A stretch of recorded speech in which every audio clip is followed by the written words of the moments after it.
Okay, I have got the impression that there are quite a number of rapes that happen against young girls, and it makes me wonder whether there is a prevailing perception by men that they are entitled to women's bodies even more than women are entitled to their own bodies. How would you answer that type of statement?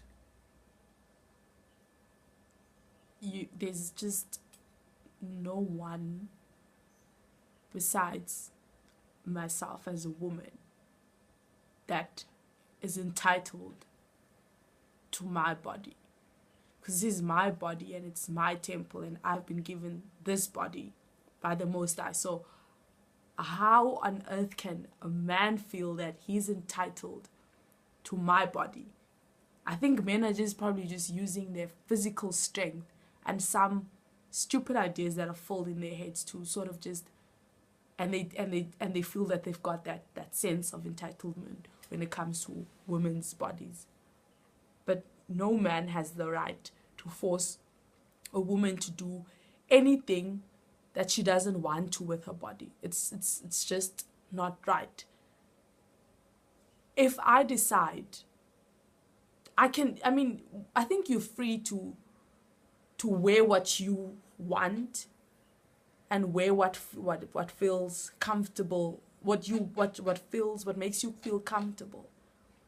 I think that because you want to wear it irrespective of whether it's wrong or whether it is right. That's up to you. See? But that does not give the man the right to feel that if you wear a certain way, then he must treat you in a certain way.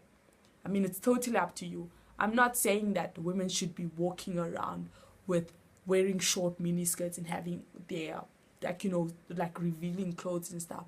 All I'm saying is that if the woman decides that that is how she wants to look, then it's fine for her.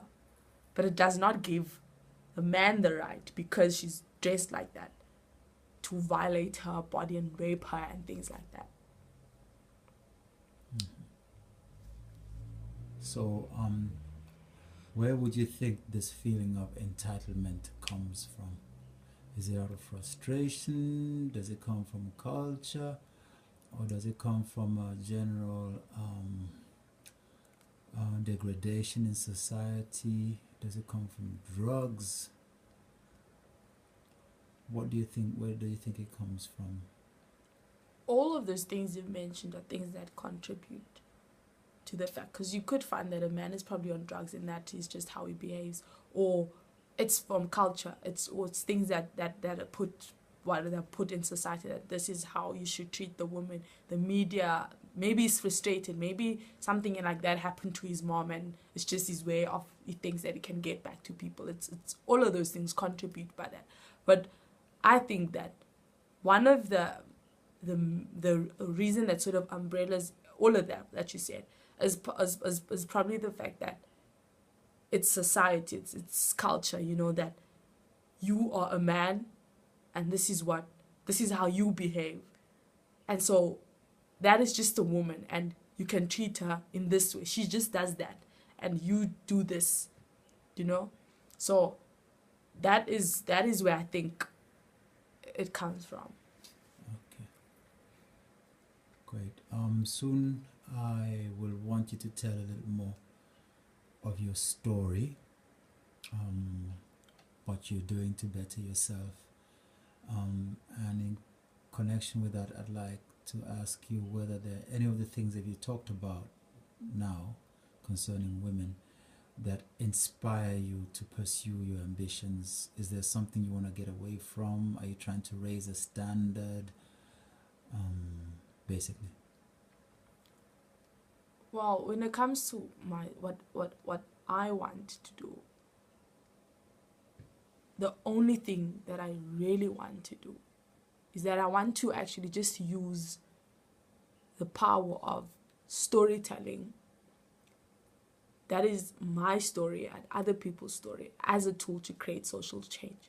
So for me, it's not important of what I use to do that, but I think the fact that I want to use storytelling to create social change is actually of prime importance, because that means that if I know that, and then I can go into, like, a variety of things.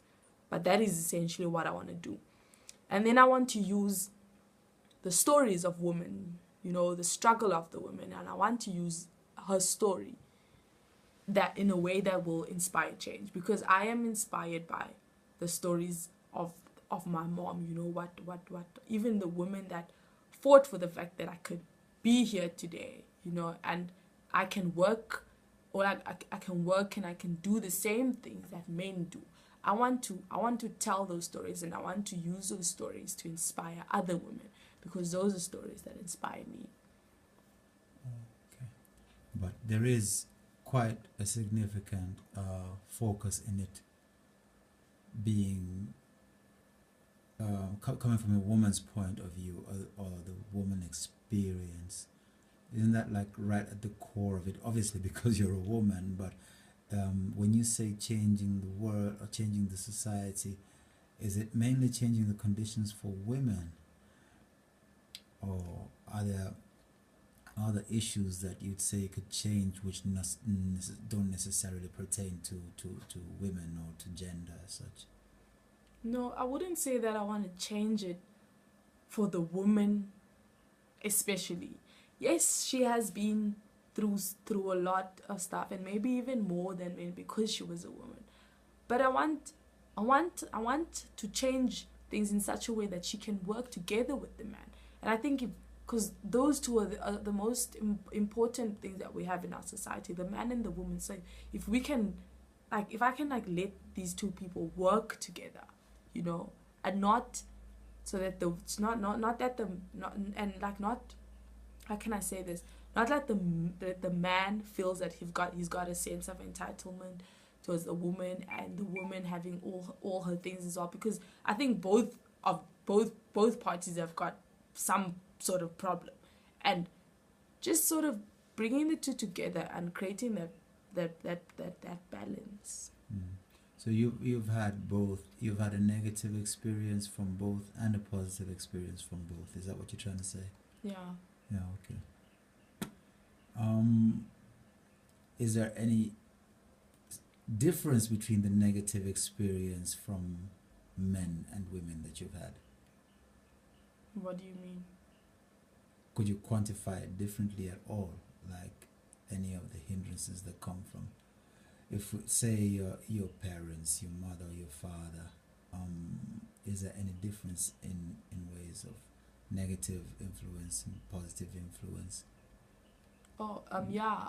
When there is a difference, because in the positive sense, it would mean that I was inspired by those struggles. I was inspired by those struggles, like seeing my mom go through the things that she went through in order to make life better for us. It has been an inspiration, because now I can actually say that, wow, I actually want to be like my mom, because she had the power to go through all those things and endure all the pain, and look at the woman that she is now. But at the same time, the family was not whole, because I never saw my father tell my mom that he loves her in front of us, and that he always treated her in a negative way. I never witnessed those things, and for me, I've never received the love that I was supposed to receive from both parents. And as you grow up, those kind of things sort of they affect you, because you've never been shown love by your parents, so it becomes difficult for you.